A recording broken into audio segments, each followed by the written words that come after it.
नमस्कार। आयुक्तालय के ज्ञान सुधा चैनल पर आप सभी का स्वागत और अभिनंदन। ज्ञान सुधा पर हम सतत कामायनी के विविध सर्गों का अध्ययन कर रहे हैं और जब हम कामायनी का अध्ययन करते हैं तो ये विदित है कि कामायनी छायावाद की महत्वपूर्ण कृति है और इसके रचयिता जयशंकर प्रसाद हैं। कामायनी का जो प्रतिपाद्य है वो विश्व मानवतावाद का संदेश देना है और कामायनी जो दर्शन की पीठिका पर आधारित एक महत्वपूर्ण कृति है, तो कामायनी में दर्शन महत्वपूर्ण है। कामायनी का रचना वर्ष हम देखते हैं 1935 ईस्वी है। कामायनी में 15 सर्ग समावेशित हैं। कामायनी के इन 15 सर्गों का नाम जो अंतर्मन की विविध प्रवृत्तियां हैं उसके आधार पर रखा गया है। तो एक तरह यहाँ पर वैचारिक पक्ष सबल हो जाता है। कामायनी की यदि हम बात करें तो यहाँ पर हृदय और बुद्धि का समन्वय दिखाने की चेष्टा प्रसाद का उद्देश्य रहा है। तो जयशंकर प्रसाद इन सभी तत्वों का समावेश करते हुए कामायनी का सृजन करते हैं और वो कहते हैं स्पष्ट कि सर्ग इच्छा का है परिणाम और इस त्रिकोण के मध्य बिंदु जो एक जीव होता है वो विपुल क्षमता रखने वाला होता है और वो अपने कर्म से संपूर्ण वैभव को अर्जित कर सकता है। जयशंकर प्रसाद बार बार ये कहते हैं कि नियति कर्म चक्र की प्रेरणा करता है, प्रेरणा देती है जिससे मानव विवशता का अनुभव करते हुए भी सदैव जीवन में प्रवृत्त रहता है। तो अनेक महत्वपूर्ण जो बातें हैं और कर्मरत रहने का जो संदेश है, किस प्रकार चैतन्य रहा जा सकता है, वो संदेश जो कामायनी देती है वो इसका वृहद प्रतिपाद्य है और वृहद महत्तर संदेश है। कामायनी को जैसे कि हम बात कर रहे हैं कि दर्शन की पीठिका पर आधारित है, तो वो कौन सी धारणाएं हैं, वो कौन से दर्शन के प्रमुख अंग हैं जो कामायनी में आए हैं, हम उनका संक्षेप में यहाँ चर्चा करेंगे ताकि उसके तथ्यात्मक पक्ष पर कुछ बात हो जाए और उसका जो उससे संबंधित जो प्रश्न बनते हैं वो भी आसान रहें। तो जब हम इस बात करते हैं, जैसा कि हम कर चुके हैं बात, कि प्रत्यभिज्ञा दर्शन जो है वो कामायनी का महत्वपूर्ण दर्शन है और इस पर हम विशद जो बातचीत है वो पहले के कालांश में कर चुके हैं, तो आप उससे संबंधित बातों के लिए इसे वहाँ देख सकते हैं। तो कामायनी में प्रत्यभिज्ञा दर्शन को स्थान मिला है, लेकिन इसके प्रमुख विचारों को ही प्रसाद ने अपनाया है। संपूर्ण प्रत्यभिज्ञा दर्शन जो शैव दर्शन है उसे हूबहू नहीं लिया गया है। उसके जो प्रमुख विचार है, उसका जो सार तत्व है, जो अवधारणा है, वो लेकर प्रसाद आगे बढ़ते हैं। तो प्रत्यभिज्ञा दर्शन के साथ साथ और क्या क्या आए हैं या इस दर्शन के कौन कौन से महत्वपूर्ण अंग हैं जो शामिल हुए हैं, तो उसे संक्षेप में हम देखें तो जो पहला है वो है नियतिवाद। यहाँ पर नियति को जो महत्वपूर्ण तत्व प्रसाद ने बताया है और मनुष्य की जो सत्ता है वो नियति के अधीन रहती है और ये जो विचार है ये सेवागम से प्रभावित है।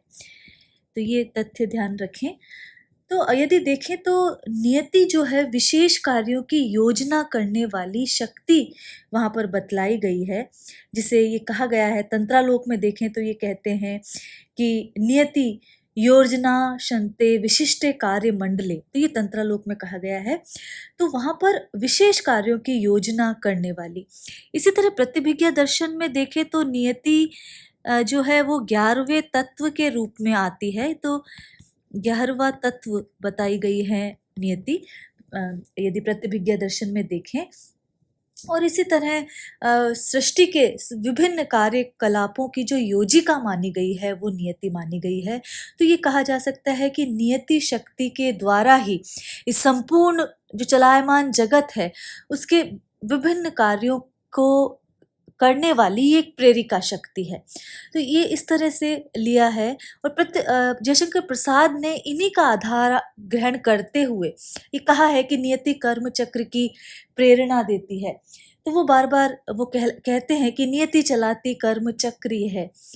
इसी तरह यदि हम देखें तो नियति विकर्षणमयी त्रास से सब व्याकुल थे। तो इस प्रकार की जो पंक्तियां हैं वो पग पग पर, चाहे रहस्य सर्ग में ले लें, चाहे आशा ईड़ा संघर्ष में ले लें, तो वहाँ पर वो दिखाते हैं और श्रद्धा की सहायता से हिमगिरी की उन्नत चोटी कैलाश पर पहुंचाकर नियति तत्व के नियंत्रण से जीवात्मा के परे हो जाने का उल्लेख भी वो करते हैं, जहाँ आनंद की सत्ता प्राप्त होती है और शिव तत्व के निकट पहुंचकर जो जीव है वो नियति के बंधन से छूट जाता है।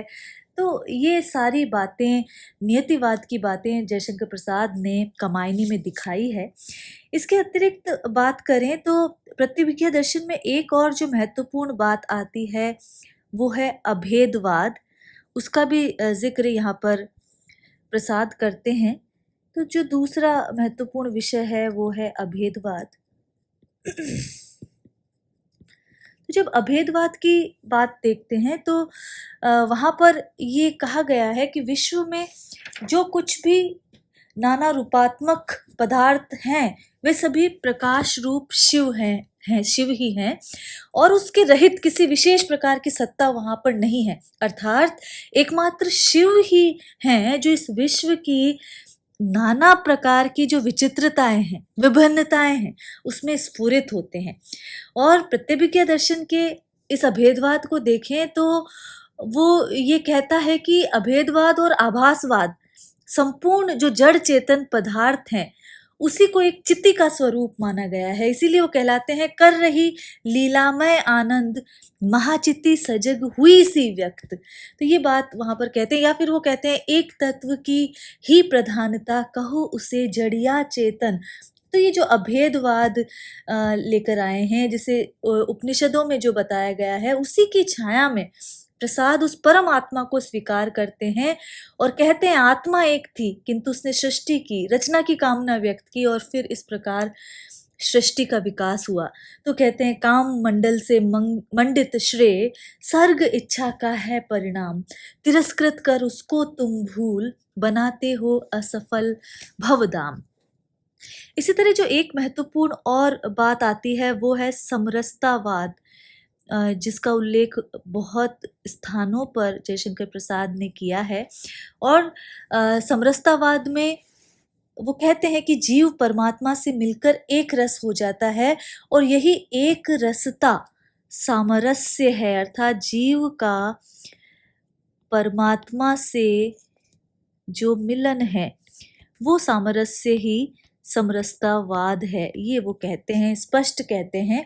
और जीवात्मा और परमात्मा के जो समरस जब हो जाते हैं तो आनंद जो है वो निर्बाध रूप से उत्पन्न होता है। तो ये ब्रह्मानंद सदृश जो आनंद की प्राप्ति वहां पर होती है।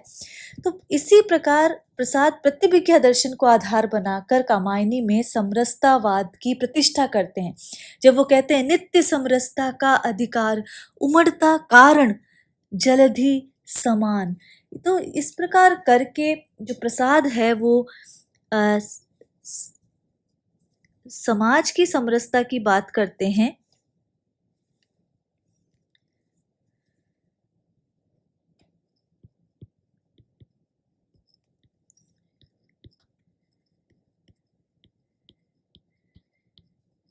व्यक्ति की समरसता की बात करते हैं।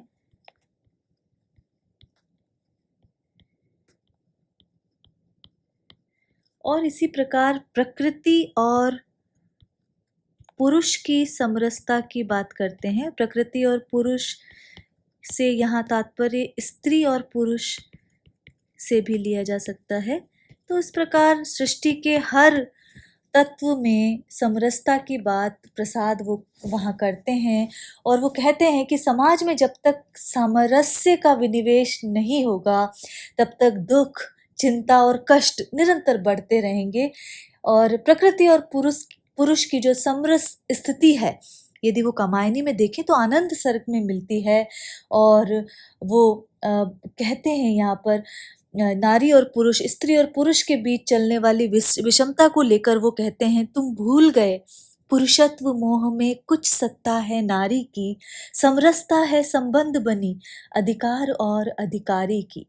तो इस तरह की अनेक पंक्तियां हैं कि वह तर्कमयी तू श्रद्धा में, इसका तू सब संताप निचय, सबकी समरसता का कर प्रचार। तो इस प्रकार, या फिर समरस थे जड़िया चेतन सुंदर साकार बना था।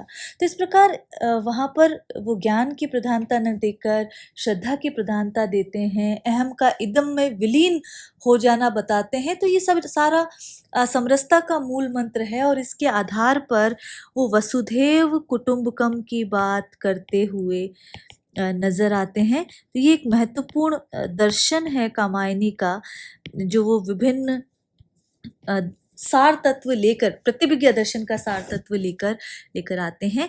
इसके बाद यदि महत्वपूर्ण बात आनंदवाद, जो कि मूल प्रतिपाद्य है कामायनी का, और उसमें वो कहते हैं जो श्रद्धा मूलक आनंदवाद है, जो तैत्तिरीय उपनिषद में भी व्यक्त होता है कि आनंद ही ब्रह्म है और आनंद से ही समस्त प्राणी उत्पन्न होते हैं, उत्पन्न होकर आनंद में ही जीते हैं और अंततः इस लोक से प्रस्थान करते हुए आनंद में ही प्रविष्ट हो जाते हैं।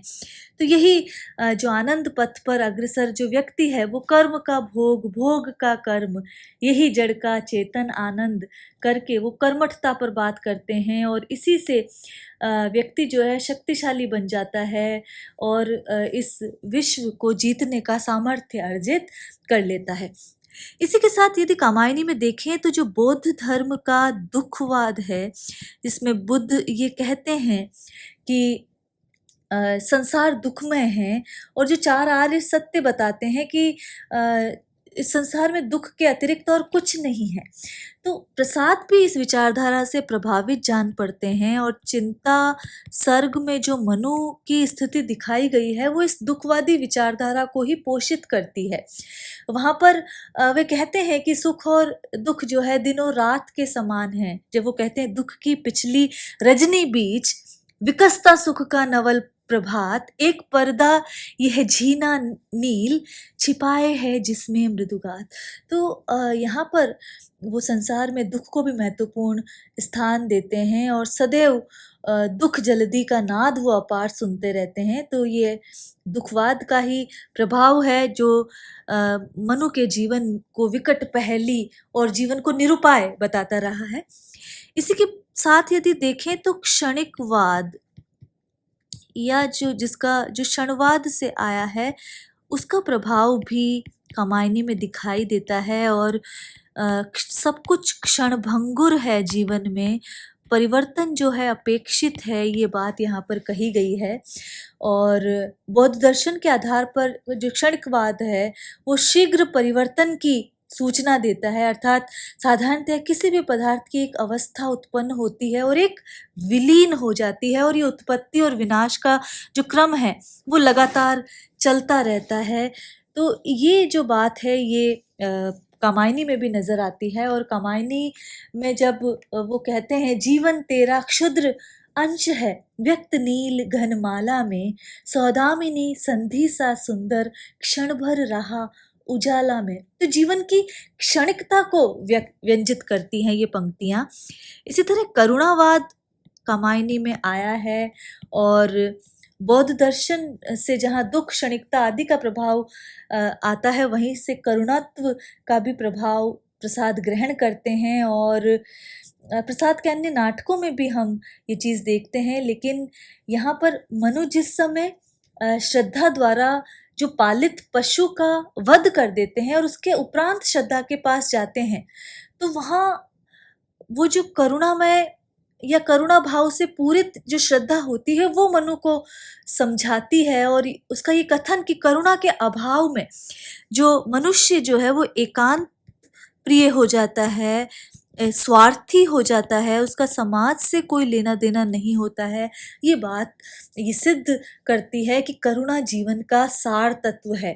और कामायनी की श्रद्धा जो है इसी जो करुणा की प्रतिमूर्ति नजर आती है। तो यहाँ पर भी जो बौद्ध दर्शन का प्रभाव है वो करुणावाद के रूप में स्पष्ट परिलक्षित होता है। इसी तरह एक और जो मुख्य वाद यहाँ पर देख सकते हैं, विचारधारा की परमाणुवाद। तो परमाणुवाद भी कामायनी में दिखाई देता है। न्याय वैशेषिक दर्शन में देखें तो सृष्टि के विकास की जो प्रक्रिया है कि पृथ्वी, जल, अग्नि और वायु का निर्माण क्रमशः परमाणुओं से हुआ है और दो परमाणुओं के संयोग से ही द्वैणुक उत्पत्ति हुई है और उसके पश्चात जो सृष्टि का यहाँ पर निर्माण हुआ है और इसी क्रम में अंत में पृथ्वी, जल, अग्नि और वायु उत्पन्न हुए। तो कामायनी में भी इस परमाणुवाद का संकेत है और सृष्टि रचना के संदर्भ में कहा गया है कि वह मूल शक्ति उठ खड़ी हुई, अपने आलस का त्याग किए, परमाणु बाल सब दौड़ पड़े, जिसका सुंदर अनुराग लिए। तो यहाँ पर जो सारस्वत नगर के निवासियों में जब ये संकेत किया गया तो और देवताओं की भौतिकवादी विलासिता, मनु की भौतिकवादी विचारधारा और सारस्वत नगर का हास जो बताया वो यहाँ ये परमाणुवाद और भौतिकतावादी दृष्टि से प्रेरित है। तो इन सभी दर्शन के आलोक में हम कह सकते हैं कि कामायनी एक दार्शनिक कृति है। इसमें मूलतः प्रतिबिज्य दर्शन का प्रभाव है। कहीं कहीं इतर दर्शन भी देखे जा सकते हैं, लेकिन दर्शन और काव्य का समुचित जो संयोग है वो कामायनी में दिखाई देता है। दर्शन के कारण बहुत अधिक क्लिष्ट और बोझिल नहीं हुई है ये कृति और वहाँ काव्यत्व इसका जो है वो सबल बन पड़ा है। तो ये कुछ महत्वपूर्ण बातें हैं जिसका ध्यान रखना चाहिए। हम श्रद्धा सर्ग को पढ़ रहे थे और श्रद्धा मनु को किस प्रकार उल्लसित विचार प्रदान करती है, कर्म का संदेश देती है और तपस्या को त्यागने का, कि तप के नहीं केवल जीवन सत्य, कि ये सुंदर वेश बनाकर तुम्हारे मन में घर कर गया है और अवसाद उत्पन्न कर रहा है, तुम्हें कर्म से दूर कर रहा है। इसीलिए वो कहती है, समर्पण लो सेवा का सार, सजल संस्कृति का यह पतवार, आज से यह जीवन उत्सर्ग, इसी पद तल में विगत विकार। समर्पण का अर्थ है अपना सर्वस्व अर्पण करना। लो का स्वीकार करो, कि लो मेरा तुम सब कुछ स्वीकार करो और ये सेवा का जो मूल तत्व है, सार का अर्थ है जो मूल तत्व है, ये भी मुझसे तुम स्वीकार करो। सजल संस्कृति का यह पतवार, ये जो जलमय जगत है, ये जो संसार है या ये जो भव सागर है, इसमें यह पतवार का अर्थात नौका को पार लगाने के साधन के रूप में ये जो तत्व है, समर्पण और सेवा के जो मूल तत्व है, इसे यदि तुम स्वीकार करते हो तो ये इस संसार सागर से पार ले जाने के लिए ये पतवार तुल्य काम करेगा। रूपक अलंकार है यहाँ।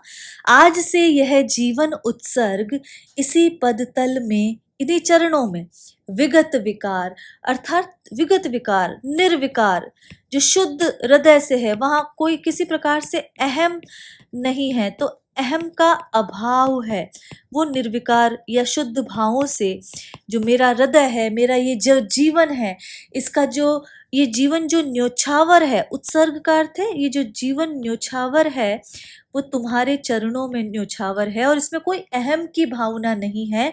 अर्थात मैं अपने जीवन को निर्विकार होकर सेवा की भावना से आपके चरणों में न्योछावर करती हूँ, क्योंकि इस समर्पण को स्वीकार करो। ये समर्पण ही सेवा का सार है, अर्थात जिसमें अहम का भाव रहता है वह सेवा नहीं कर सकता, लेकिन तुम्हारे असहाय निराश जीवन रूपी नौका को आपत्तियों के जल से या विषमता के जल से भरे हुए इस संसार रूपी सागर से पार उतारने में यही पतवार का काम करेगा। तो ये बात यहाँ पर श्रद्धा यहाँ पर कहती है। तो संस्कृति में देखें तो समुद्र और पतवार का आरोप होने के कारण यहाँ पर रूपक अलंकार यहाँ पर देखा जाएगा। दया माया ममता लो आज, मधुरिमा लो अगाध विश्वास, हमारा हृदय रत्न निधि स्वच्छ, तुम्हारे लिए खुला है पास। तो कहती है मेरे पास जो रत्न है कौन कौन से हैं? दया, माया, ममता, मधुरिमा और अगाध विश्वास की जो बात करती है। मधुरिमा का अर्थ है माधुर्य, और ये जो अगाध, गहन, गंभीर जो विश्वास है मेरे पास, ये सारे भाव रत्नों का भंडार मेरे हृदय में भरा पड़ा है। मेरा हृदय इन रत्नों का भंडार है, अक्षय भंडार है, और ये जो भंडार है मैं ये तुम्हारे लिए खुला छोड़ती हूँ, अर्थात ये सारे भाव तुम्हारे समर्पित करती हूँ, तो इसे स्वीकार करो। तो ये बात यहाँ पर श्रद्धा कह रही है। और हृदय रत्न निधि, यहाँ पर रूपक अलंकार है। यदि देखें तो हृदय रूपी जो रत्नों का भंडार है वो तुम्हारे लिए यहाँ पर खुला पड़ा है। जब हम छायावादी सौंदर्य की बात करते हैं, सूक्ष्मता की बात करते हैं, स्त्री सौंदर्य की बात करते हैं, तो यहाँ पर इंद्रियों की ऐन्द्रिक सौंदर्य की बात ना करके उसके सूक्ष्म भाव जगत की बात यहाँ पर की गई है। बनो संस्कृति के मूल रहस्य, संस्कृति का अर्थ है यहाँ पर संसार की बात यहाँ पर की गई है कि बनो संस्कृति के मूल रहस्य। संस्कृति का अर्थ सृष्टि से है, तो इस सृष्टि के, क्योंकि ये सृष्टि तुम्हें प्रारंभ करनी है, तो इस सृष्टि के मूल रहस्य बनो। तुम्ही से फैलेगी वह बेल। प्रलय के कारण सृष्टि नष्ट हो चुकी है, अब तुम ही नई सृष्टि के प्रवर्तक बनोगे, और तुम्हारे द्वारा ही ये सृष्टि रूपी जो बेल है वह फैलेगी। विश्व भर सौरभ से भर जाए, सुमन के खेलो सुंदर खेल। तो मूल रहस्य का मतलब है प्रवर्तक बनो, और जो बेल का अर्थ यहाँ पर सृष्टि की जो लता है, तुम्ही से फैलेगी वह बेल। तो सृष्टि लता जो है उसकी जो बेल है वो तुम्हारे ही कर्मों से फैलेगी। विश्व भर सौरभ से भर जाए, सुमन के खेलो सुंदर खेल। तो सृष्टि लता के फूलों द्वारा ऐसे सुंदर खेल खेलो जिससे ये सारा विश्व उन फूलों की सुगंधि से आपूर्ण हो जाए, अर्थात सृष्टि का आरंभ करके तुम ऐसे सुंदर कार्य करो जिससे तुम्हारी जो कीर्ति है, तुम्हारा जो यश है वो सर्वत्र फैल जाए। तो यहाँ जो संस्कृति है उसमें समुद्र की बात की गई है, समर्पण में पतवार की बात की गई है, और इस तरह यहाँ पर बहुत सारे जो रूपक का प्रयोग हम पहले के पदों में देख रहे हैं वो प्रसाद ने किया है। और सुमन के खेलो सुंदर खेल, तो यहाँ पर लाक्षणिक भाषा है, और ये कहकर वो कर्मरत होने का संदेश दे रहे हैं। विश्व भर सौरभ से भर जाए, इस पद में यदि देखें तो विश्व भर, संपूर्ण विश्व सौरभ से भर जाए, यमक अलंकार आया है यहाँ पर भर और भर में। यदि देखा जाए तो विश्व भर सौरभ से भर जाए। इसी तरह बेल और खेल अंत्यानुप्रास अलंकार, यह वर्ण की आवृत्ति अंत्यानुप्रास अलंकार। और यह क्या तुम सुनते नहीं, विधाता का मंगल वरदान, शक्तिशाली हो विजयी बनो, विश्व में गूंज रहा जय गान। और क्या तुमने ये नहीं सुना कि सृष्टि की रचना करने वाले जो उस विधाता का जो कल्याणमयी वरदान है, जो कल्याणमयी जो वहाँ पर संदेश है, वो क्या तुम नहीं सुनते हो? जो विधाता ने ये कहा है, जो विश्व भर में जो गूंज रहा है कि शक्तिशाली बनो, विजयी बनो, और विश्व में गूंज रहा जयगान, कि शक्तिशाली होकर सर्वदा विजय प्राप्त करो, विश्व भर में ये जयगान गूंज रहा है। तो क्या तुमने सृष्टि की रचना करने वाले उस विधाता का ये कल्याणकारी जो वरदान है, क्या ये तुमने नहीं सुना है? तो ये एक तरह से श्रद्धा का उद्बोधन गीत है जो अवसादग्रस्त मनु को श्रद्धा सुना रही है। तो श्रद्धा का उद्बोधन गीत यहाँ पर बताया गया है।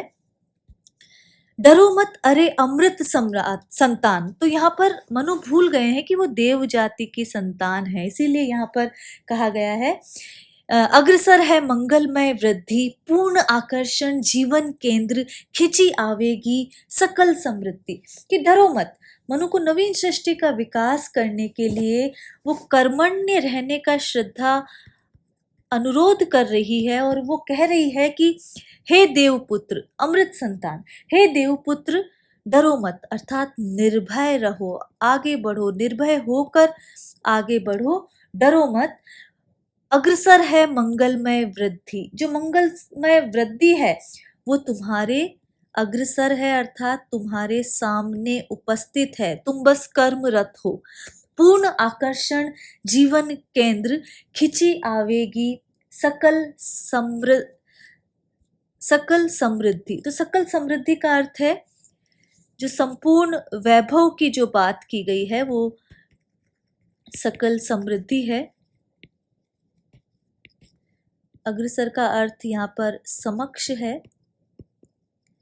तो हे देव संतान, हे देव पुत्र, निर्भय रहो, मंगलमय वृद्धि तुम्हारे सामने है, अर्थात तुम्हारा भविष्य कल्याणमय है।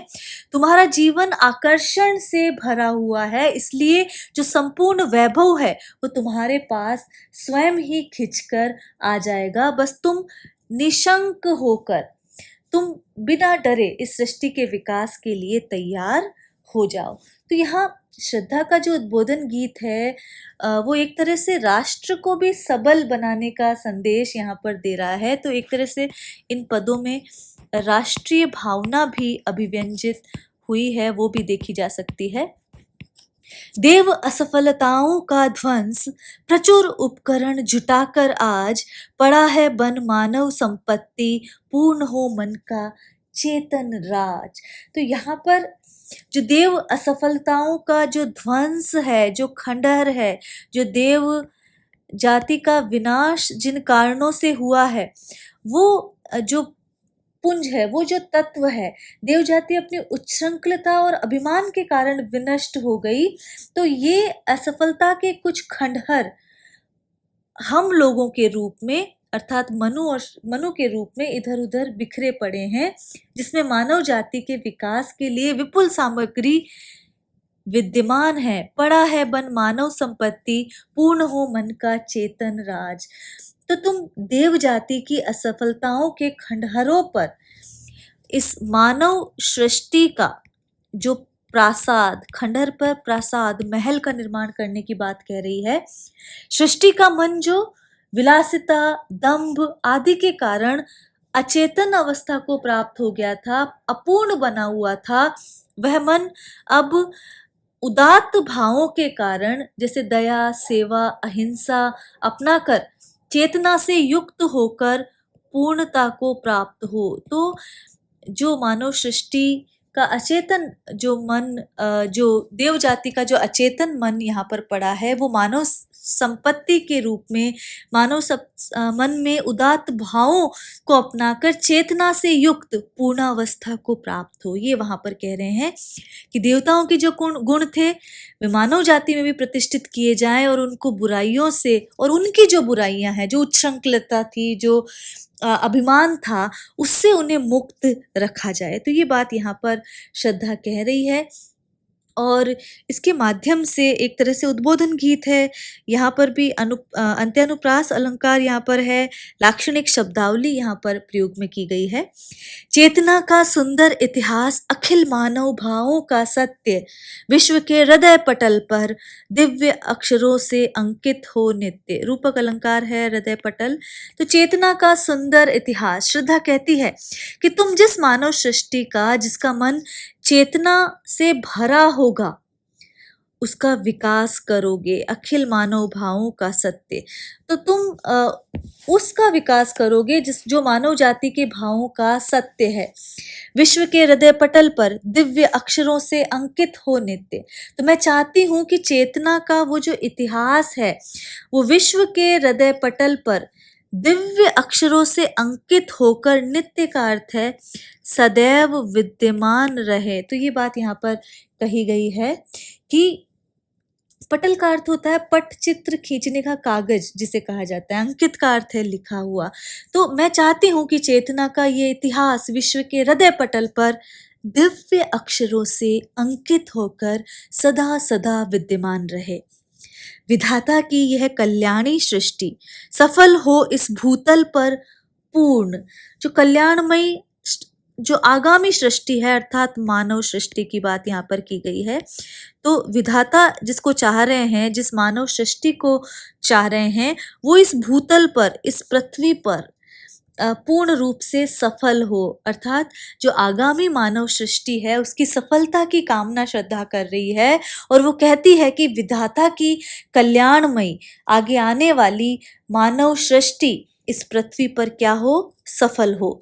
पटे सागर, अर्थात सागर जो है वो सूख जाए, पटे का अर्थ है दूर हो जाए, सूख जाए। तो पटे सागर, बिखरे ग्रह पुंज, जो जितने भी प्रकार के ग्रह पिंड बिखर कर इधर उधर जो है वो फैल जाएं, और ज्वालामुखियां हो चूर्ण, और भले ही जो ज्वालामुखी पर्वतों में भयंकर विस्फोट हो, परंतु जो मानव की जो कीर्ति है या जो ये मानव सृष्टि है वो इस भूतल पर पूर्ण रूप से विकसित हो। आगे वो इसी क्रम में कहती है, उन्हें चिंगारी सदृश सदर्प कुचलती रहे खड़ी सानंद, आज से मानवता की कीर्ति अनिल भूजल में रहे ना बंद। तो ज्वालामुखी जो है पर्वतों में भयंकर विस्फोट हो, लेकिन आज से ये मानवता की जो कीर्ति है वो अनिल अर्थात हवा, भू जो धरती और जल में बंद नहीं रहे, अर्थात कहीं भी ना रुके। मानवता की जो भावना है, जो चेतना की जो चिंगारी है वो दर्प के साथ, गर्व के साथ कुचलती रहे खड़ी सानंद, जो समस्त विघ्न है वो आग की चिंगारी के समान कुचलती हुई सदैव खड़ी रहे, समस्त विघ्नों को कुचल दे। जलधि के फूटे कितने उत्स, भले ही समुद्र के कितने ही स्रोत क्यों ना फूट जाए, द्वीप कच्छप से डूबे उतराए, और जो जिससे समुद्र में भी बाढ़ आ जाए, जाने कितने ही स्रोत फूट जाए, और ये जो द्वीप है वो कछुओं की भांति डूबने उतरने लग जाए, किंतु वह खड़ी रहे। वह कौन सर्वनाम आया है मानव सृष्टि के लिए, लेकिन ये जो मानव सृष्टि है ये दृढ़ मूर्ति के रूप में, अभिमान के रूप में खड़ी रहे और अभ्युदय का कर रही उपाय, और अपनी भौतिक उन्नति, अपने विकास का उपाय करती हुई सदैव दृढ़ मूर्ति के रूप में खड़ी रहे। तो यहाँ पर यदि हम देखें, कुचलती रहे खड़ी सानंद, मानवीकरण अलंकार आया है। यहाँ पर मानवता की कीर्ति की बात की जा रही है, उस पे मानव भावों का जो रूप आरोप किया है, इसलिए मानवीकरण अलंकार है, और अंत्यानुप्रास अलंकार का प्रयोग यहाँ पर देखा गया है। तो यहाँ पर जो अंतिम जो श्रद्धा सर्ग का ये पद है कि विश्व की दुर्बलता बल बने, पराजय का बढ़ता व्यापार, हंसाता रहे उसे सविलास, शक्ति का क्रीड़ामय संचार। तो पराजय का अर्थ है हार या असफलता। तो विश्व की दुर्बलता बल बने, श्रद्धा कहती है कि मानव सृष्टि बहुत शक्ति संपन्न बने, उसे कहीं भी जो पराजय के कारण दुख ना उठाना पड़े, और यदि पराजय उठानी पड़े तो मानव सृष्टि पराजय के कारण दुखी ना हो, वरन अपनी अपार शक्ति के कारण क्या करे, वो हंसती रहे। यहाँ पर भी मानवीकरण है, तो हंसाता रहे उसे सविलास। तो मानव सृष्टि शक्ति संपन्न हो, पराजय के कारण उसे दुख ना उठाना पड़े, और यदि पराजय उठानी ही पड़े तो उस पराजय के कारण वो दुखी ना हो, वरन अपनी अपार शक्ति के कारण वो क्रीड़ा करती रहे, आनंद करती रहे और शक्ति के खेल खेलती रहे। तो शक्ति के विद्युत कण जो व्यस्त विकल बिखरे हो निरुपाय। तो श्रद्धा कहती है कि आज जो शक्ति के सारे विद्युत कण पृथक पृथक होकर अस्त व्यस्त हैं, इधर उधर बिखरे हैं, हो निरुपाय, वो जिनके इकट्ठे करने का कोई उपाय ही नहीं हो, बिखरे पड़े हैं, उनका एकत्र करने का कोई उपाय नहीं दिखाई देता, किंतु समन्वय उसका करे समस्त, विजयनी मानवता हो जाए। किंतु ये मानव सृष्टि उन कणों को, जो शक्ति के विद्युत कण हैं, जिन्हें एकत्र करना निरुपाय है, कोई उपाय नहीं है, उन्हें उन कणों को वो एकत्र कर ले तो निश्चय ही ये जो मानवता है वो विजयिनी सफल हो जाएगी, जो मानव सृष्टि है वो विजयिनी हो जाएगी, अर्थात सफल हो जाएगी। अब यहाँ अलंकारों की बात करें तो दुर्बलता बल बने कैसे बनेगी, विरोधाभास अलंकार है। विश्व की दुर्बलता बल बने साथ ही मानवीकरण अलंकार है। और यदि देखा जाए तो अंत्यानुप्रास अलंकार है। व्यस्त शब्द का प्रयोग कामायनी में कई स्थानों पर किया गया है। कई बार वो संलग्न के अर्थ में है तो कई बार इधर उधर फैले के अर्थ में आया है। यहाँ पर जब हम व्यस्त का प्रयोग देखते हैं तो इधर उधर पृथक पृथक फैले हुए के रूप में ये प्रयुक्त होता है। तो ये श्रद्धा सर्ग की बात की गई है, जहाँ पर जो श्रद्धा है वो चिंतामग्न मनु के जीवन में उल्लास के रूप में आती है और मनु को अपने परिचय के लिए आतुर देखकर श्रद्धा अपना संक्षिप्त परिचय देती है, अपने ललित कलाओं के ज्ञान के बारे में बताती है और जो अनेक मनु की जिज्ञासाओं का शमन करती है। श्रद्धा कामायनी की नायिका है और यदि देखा जाए तो श्रद्धा का अनुपम और अपार्थिव जो सौंदर्य है वो यहाँ पर बताया है। कथोपकथन शैली है और दोनों के कथोपकथन को लेकर एक सुंदर संगीतमय नाटक जिसे ओपेरा कहें वह भी तैयार किया जा सकता है, ऐसा भी आलोचकों ने कहा है। तो ये कामायनी के श्रद्धा सर्ग की बात की, कामायनी के दर्शन की बात की। कामायनी के अन्य जो महत्वपूर्ण सर्ग हैं उनका हम आने वाले कालांशों में अध्ययन करेंगे। आज के लिए इतना ही। नमस्कार। यहाँ श्रद्धा सर्ग पूर्ण होता है। श्रद्धा काम गोत्र की है इसलिए उसका नाम कामायनी भी रखा गया है। तो आज के लिए इतना ही। नमस्कार।